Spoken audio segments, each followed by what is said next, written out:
Well, good morning. It's like July 25th or 6th. I'm not even sure. So we were gone last week for a few days. We actually had planned to spend kind of like the most of the week away from here. So we left Sunday, and by Monday afternoon, I was like violently ill. So that was unfortunate and uncomfortable. We did manage to stay Tuesday, and then we came back Wednesday afternoon. I just couldn't take it no more. So then I was sick Thursday, Friday, Saturday, Sunday, and now it's Monday. Still not 100%, but getting better. We did have rain too over those few days. A couple of good showers.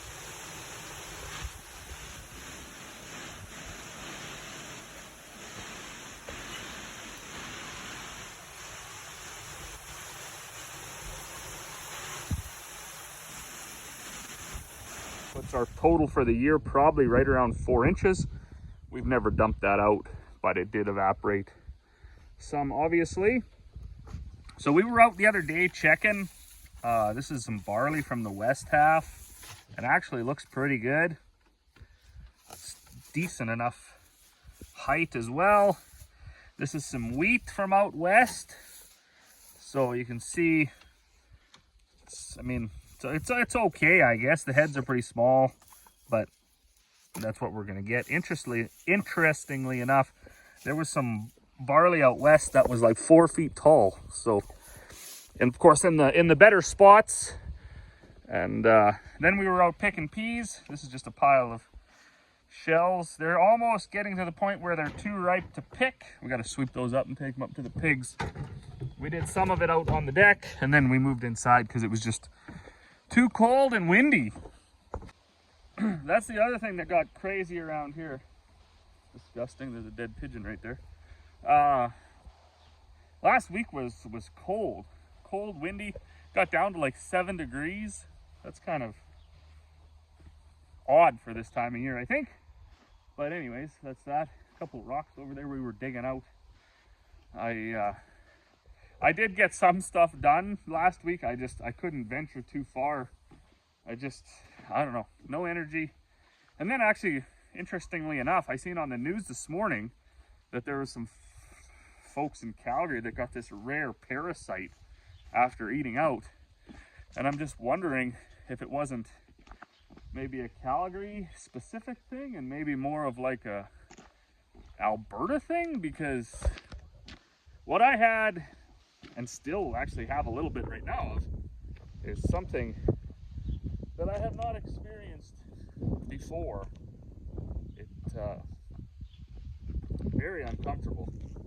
Lots of pain in the stomach and the guts, but no cough, no runny nose, no sneezing. I did have bad muscle aches, and then for a couple of nights I would like violently shiver, but I'd be just pouring sweat. And in fact, the day we left Edmonton, I was in the elevator. We were on the 8th floor, and by the time we got to the 2nd floor, I was like sweating right through my shirt, and there was like water running off my face. So very, very strange. All right, first thing we're going to do here this morning is make some bags. So I got the lid off. Having this scaffolding here is actually quite beneficial, because I put this other board on here, and then this is what I had built for covering that swing hopper. But it's sitting here now. It keeps the rain off all this stuff, so I don't have to put things away. This I have not figured out yet. I need to this thing should auto zero or tear itself out, however that works. I do got to read that anyways. That works for now.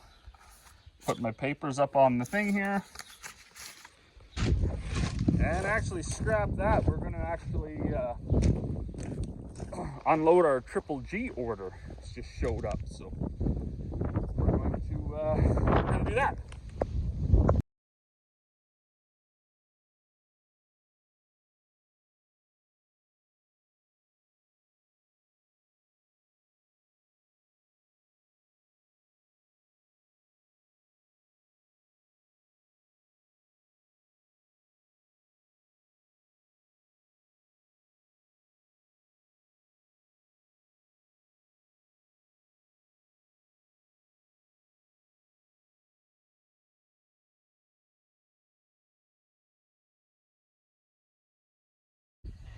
All right, and just like that, what, 15 minutes? And I'm pretty sure there was like 21 skids. Should have been 21 skids anyways.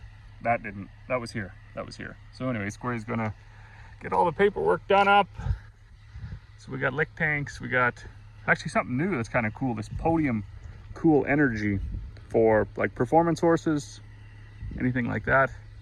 The gentleman that we sponsored in the Chuck Wagon races, he was looking for something different, and that's what Master Feed had recommended. So if you got high performance horses, this Podium Cool Energy apparently is what Master Feeds would recommend you feed.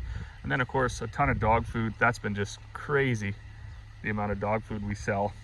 I know Corey was doing the books last night and she had another 7 free bags to give away, because that's part of the buy 11 get the 12th bag free. And then other things, that's our, so some rabbit pellets, there's some poultry starter, some medicated chick starter, then of course our own cattle supplement that they make for us. And then what are these? Gold TM 120s. Oh, they're gold. We got the silver last time, but we'll see how the gold does this time, I guess. Anyways, that's that. I know Corey's got to run off to town. She's got to go to the bank and do a bunch of paperwork and stuff.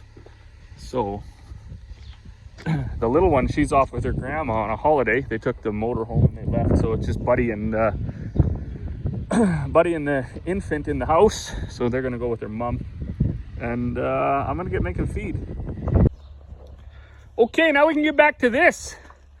So we'll zero this out. Or tear it. Like I said, I don't know how to zero it. And then we need so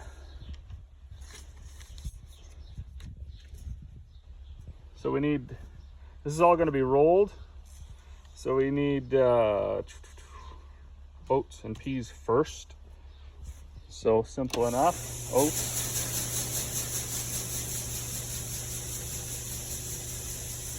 Might have to build myself a little shack over here, because sometimes the dust settles on my head, and I'm getting to be pretty spoiled now with this new machine.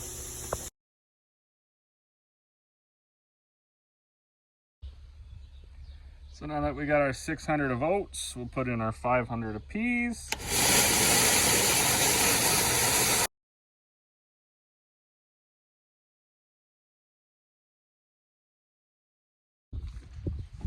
All right, just like that, we're gonna get everything fired up and start the augers.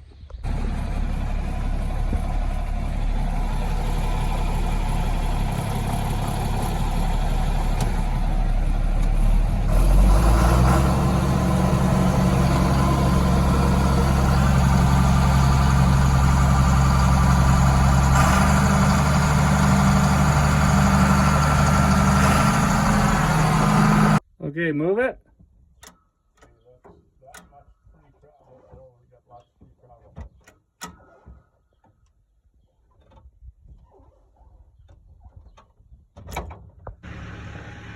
Well, good evening. It is like 10 to 6.